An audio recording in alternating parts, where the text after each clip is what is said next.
There's a kind of quiet fatigue that doesn't show up on your face, doesn't sound like sadness, and doesn't look like weakness.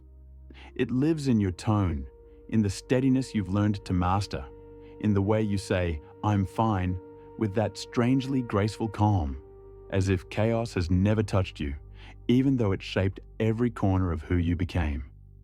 You grew up too fast, not because you wanted to, but because someone had to. And somewhere in your childhood, maybe in a noisy kitchen, maybe in a silent bedroom, maybe in the long hallway between a parent's anger and another parent's exhaustion, a decision was made. Not out loud, not consciously, but in your nervous system. A decision that said, "I cannot be the child here. If I stay soft, everything falls apart." From that moment, you carried more than your age ever allowed. You learned how to read emotions like weather patterns, how to predict storms before they arrived, how to calm a room that was never your job to calm. Maybe you took care of siblings. Maybe you took care of a broken parent. Maybe you took care of yourself.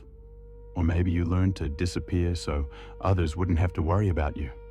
And now you're older, stronger, more capable than most people around you. But here is the paradox, the part no one talks about. The traits that protected you back then are the same traits suffocating you now. Your independence, the thing that made you mature for your age, has turned into isolation.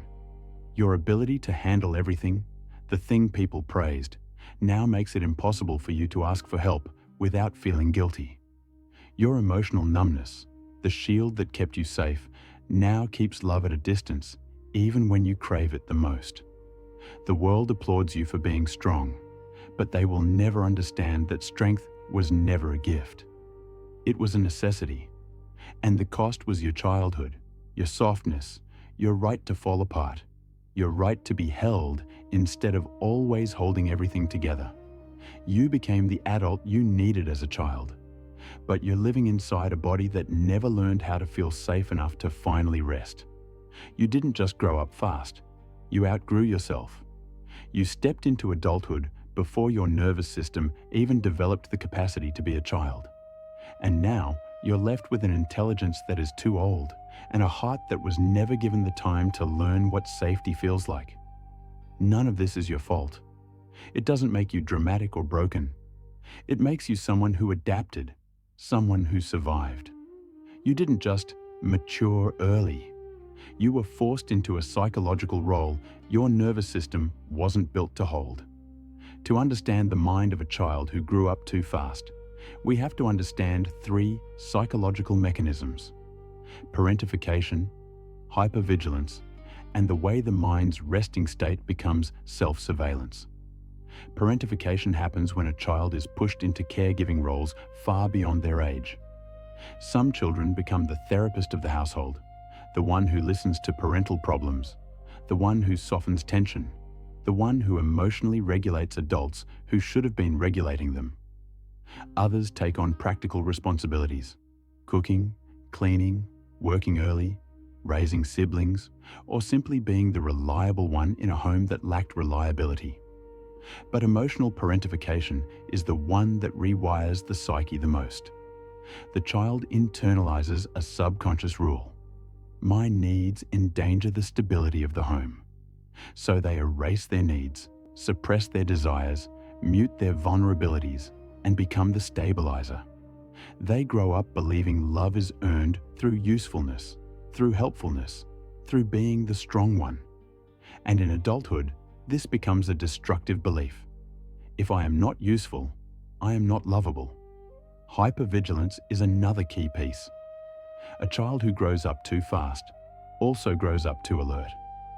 Hypervigilance is when the nervous system becomes a full-time security guard, scanning for danger, tension, mood shifts, and emotional threats. While other children rested, you calculated. While other children played, you observed. While other children felt freely, you anticipated the next disruption. This constant alertness becomes the operating system of your brain. And the brain you formed in childhood became the brain you operate with in adulthood. You have trouble relaxing. You struggle to trust calmness. You often feel on guard, even in safe environments. Your body confuses peace with vulnerability. Your brain isn't malfunctioning. It's behaving exactly as it was trained to.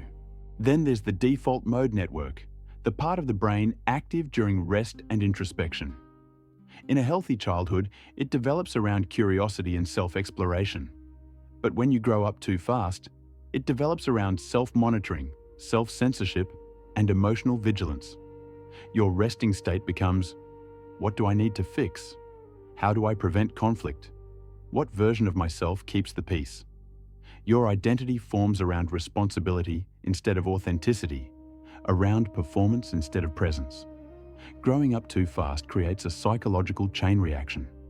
You suppress needs. You minimize emotions. You hyper-focus on others' feelings. You normalize exhaustion. You create an identity around competence instead of connection. You become allergic to vulnerability because vulnerability once equaled danger. This isn't personality, it's adaptation. But adaptation has a cost. There is a specific grief carried by people who grew up too fast. A grief with no funeral, no language, no witnesses. It is the grief of the unlived childhood, the grief of never being carefree, the grief of never being protected, the grief of never having the luxury of falling apart. Carl Jung once said, "The greatest burden a child must bear is the unlived life of the parents." Children who grow up too fast carry that burden entirely. They grow up inside a psychological contract they never agreed to, where their worth is measured by how well they hold the broken pieces of others. You learned to fear rest because rest meant you were no longer monitoring the emotional environment. You learned to fear needing anything because needs felt like liabilities. You learned to fear being seen because being seen means someone might notice the exhaustion you've been hiding. And you fear becoming like the people who failed you, so you overcorrect, overgive, overlove, and overfunction. These patterns follow you into adulthood. You become the therapist in every relationship. People confide in you, unload on you, treat you as the emotional stabilizer. But secretly, you're starving for someone to ask how you're doing. You apologize for having needs. You soften your requests. You minimize your pain. You feel guilty when you're happy because calm feels suspicious. You overwork and call it responsibility. You attract emotionally unavailable partners because your childhood taught you to earn love through effort. You struggle to articulate emotions because you never learned emotional safety.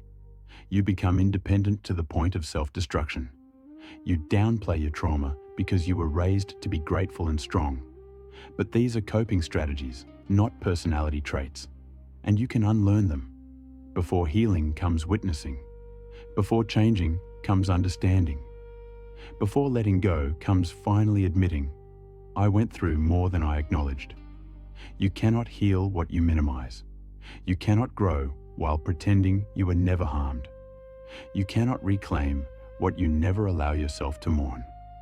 The adult you has to turn back to the child you once were and say, you shouldn't have had to carry all that. You deserved softness. It wasn't your job to be strong. Healing isn't about becoming weak. It's about becoming whole. Inner child reparenting means giving yourself the validation, safety, and gentleness you were denied. Shadow work means integrating the abandoned parts of yourself, the tender pieces you hid to survive. Learning to rest without guilt is one of the most advanced forms of healing for someone like you. Letting yourself receive, not just give, is another. Differentiation means becoming who you actually are, not who you had to be. Ask yourself, what do I genuinely want? What do I actually feel? What would I choose if guilt and duty weren't involved? You are not behind. You are not broken. You are not weak for wanting softness. You are a human being whose childhood ended too soon, and your adulthood can finally begin with truth, not obligation.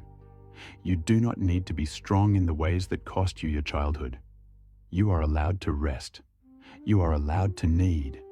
You are allowed to be held. You are allowed to reclaim the years you lost. Your story does not end with survival. It begins with becoming whole. If this spoke to you, share it with someone who grew up too fast. You never know who needs this message to finally breathe.